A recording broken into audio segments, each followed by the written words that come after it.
Sure. This is the 415ers podcast brought to you by the Odyssey Sports Podcast Network with 95.7 The Game. Mark Randy, Evan Giddings with you as always, coming at you a couple times each week in the off season. So stay tuned for that. Download, rate, subscribe wherever you get your podcast from.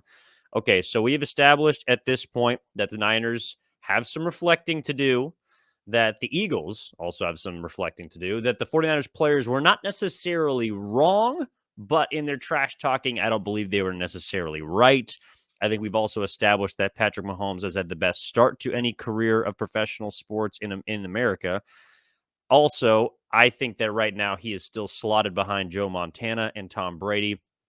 I do believe, Mark, that at the 4 Super Bowl mark, people will say that he is better than Tom Brady because he already has the talent aspect of things.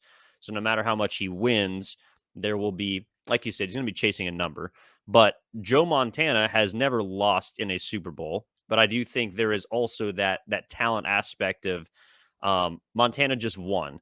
But one thing that all 3 quarterbacks have in common is something we previously alluded to, which is they all have a great head coach. All 3 have someone that they have grown with, that has groomed them, and that is in a lot of ways, not 100% obviously, but responsible for sort of molding and directing that talent into copious sums of winning. Tom Brady with Bill Belichick, Joe Montana with Bill Walsh, and Patrick Mahomes with Andy Reid. Kyle Shanahan, that is to me the biggest reason why Kyle Shanahan did what he did a few years ago to go out and draft and spend big capital, not specifically for Trey Lance, but for a quarterback to build with. That is the next step, in my opinion, that this franchise has to take. In a lot of ways is the only thing that they need to take because everything else they've been able to do right and well, in my opinion. And the quarterback position, even on the Eagles side, if you want to say that Hurts wasn't as good as Mahomes, I'll maybe push back a little bit there because I think Jalen Hurts was great.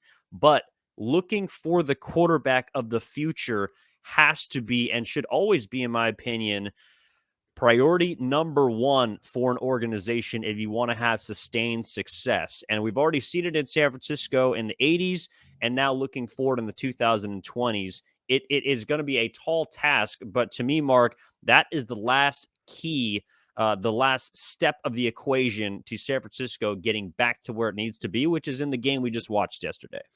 Yeah, you're right. You can say what you want about the drafting of Trey Lance. Maybe you wish they picked, Justin Fields. Maybe you're in the super minority in the Bay Area and wish that they picked Mac Jones. Regardless of who you think should have been the quarterback the Niners picked, I think you can agree. I think most people should agree that the process of going out and moving up in that draft to get a quarterback was the right process.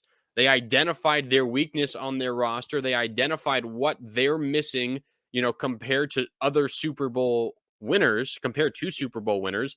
And they figured out that was an elite quarterback. So it's worth it to take a swing. When you have a roster ready to win elsewhere, go out and take a chance on a young quarterback. Maybe you fall into a Patrick Mahomes. Maybe you fall into a Justin Herbert. Maybe you fall into a Joe Burrow.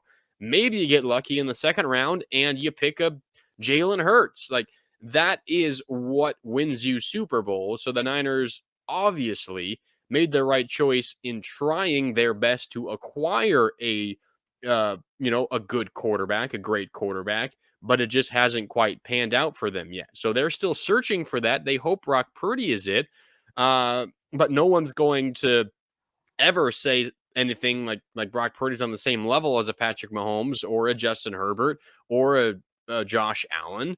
People are not going to say that, and maybe it's because we haven't seen enough of him. Maybe he proves it in the coming years. Who knows?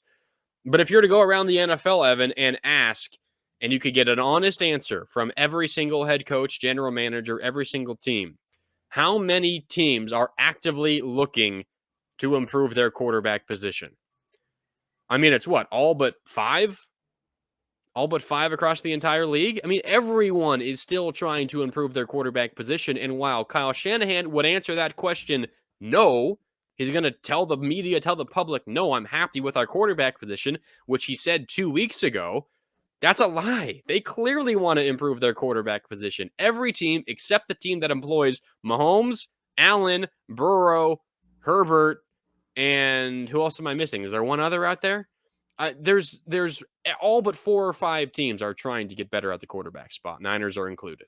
Yeah, 100%. But also, I think there are just about as many teams that would like to upgrade their head coach or their play caller. And that is something that San Francisco can say, in my opinion, that they do have. I don't know if Kyle Shanahan is a pantheon head coach. I'm not saying he's Reed, he's Walsh, he's Belichick. But what I'm saying is they are closer to having their head coach of the future than a quarterback. And to me, that is maybe not as important, but if we're going to put a percentage on the credit that is doled out for each, like a big reason Kansas City won the Super Bowl was because of their coaching staff. They were better on special teams. They were more disciplined. They had extremely creative play calling in the best possible spots. Andy Reid pitched as close to a perfect game in the second half as one can pitch, along with, of course, Eric Bieniemy, who continues to be maybe the I don't know, the biggest diamond in the rough as far as coordinators, because each and every year we talk about how great he is. And then at the end of the day, at the end of the offseason, he's still stuck in Kansas City. So I think that to me is a large part of this. And maybe it's 60% quarterback, 40% coaching staff. Maybe it's 70% quarterback, 30% coaching staff. I think it changes based on the situation. But Mahomes made some amazing plays in the Super Bowl. He was also throwing to some butt naked open receivers at times, in which the scheme was simply allowing him to decide exactly where the ball needed to go, whether it was his third option, whether it was his first option. He got the ball there. And I think the 49ers have that, in my opinion, which is the brain. And right now they need the brawn. So, yes, every team is looking for a quarterback, Mark, or most teams, I should say, are looking for a quarterback. But I think there's maybe not as much emphasis on how many teams are also looking for a head coach. And the 49ers do have that. Yeah, and there could be potentially head coaches coming out of the Super Bowl game. I know that the Washington Commanders have already set up a conversation with Eric Bieniemy, the offensive coordinator of the Chiefs. I would be shocked if he doesn't meet with the Arizona Cardinals. Uh, although that could be a strange fit. I know Arizona's in a bad spot, and obviously Washington, the head coaching spot isn't open right now with Ron Rivera there, but it could be an opportunity maybe for a little bit more offensive responsibility for Eric Bieniemy. We'll see if he does get a head coaching job. He certainly deserves it, and I think if he wants it, the Cardinals might be willing to give it to him because they don't have a ton of other candidates flocking their way right now. But you're right. It's kind of for every great quarterback, there is a great coach attached to them. And part of that, you kind of wonder chicken or the egg, like who matters more? I think it's probably the quarterback spot. Like, who is Bill Belichick without Tom Brady? Who is Andy Reid without Patrick Mahomes? I mean, remember the story around Andy Reid before Patrick Mahomes? Well, yeah, he wins a lot of games in the regular season, but he can't win the big one. It's kind of the story of Kyle Shanahan right now. That's what Andy Reid was until he got a great quarterback. So it seems to me great quarterbacks tend to make great coaches, but it's also pretty clear that it is a two-way street. Things work both directions. But it certainly does help to have one of the greatest quarterbacks of all time. And Andy Reid wouldn't deny that either. He's not going to try to take all the credit himself. He knows just how fortunate he is to have Patrick Mahomes. And that's a big reason why, as you said, he's Canton bound, no doubt about it. Well, that's all the time we have for this episode. We'll be coming at you later in the week, so stay posted for that. But, Mark, I know this is a lot of fun. We can continue talking about the Super Bowl, how it relates to the 49ers. We'll continue to do so. Obviously, there were some awards that came out last week that pertain to the 49ers and their future, as well as we can also get into some predictions for next season, the always too early Super Bowl division, What's going to happen? Well, we're not sure yet. Really, the biggest date right now in 49er land in San Francisco here is February 22nd, which is, as we record this, 9 days away. That is the day that Brock Purdy gets his UCL surgery, which in a lot of ways could determine the future of next season. So we'll break that down, hopefully, if we get more information, and we're going to talk to you later on this week. But Mark, my man, thank you very much. I appreciate you. And yeah, we had a good Super Bowl, man. So it was a good season.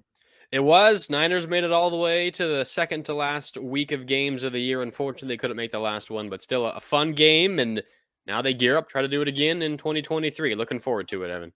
No doubt. We'll talk to you next time you listen to the 415ers podcast on the Odyssey Sports Podcast Network.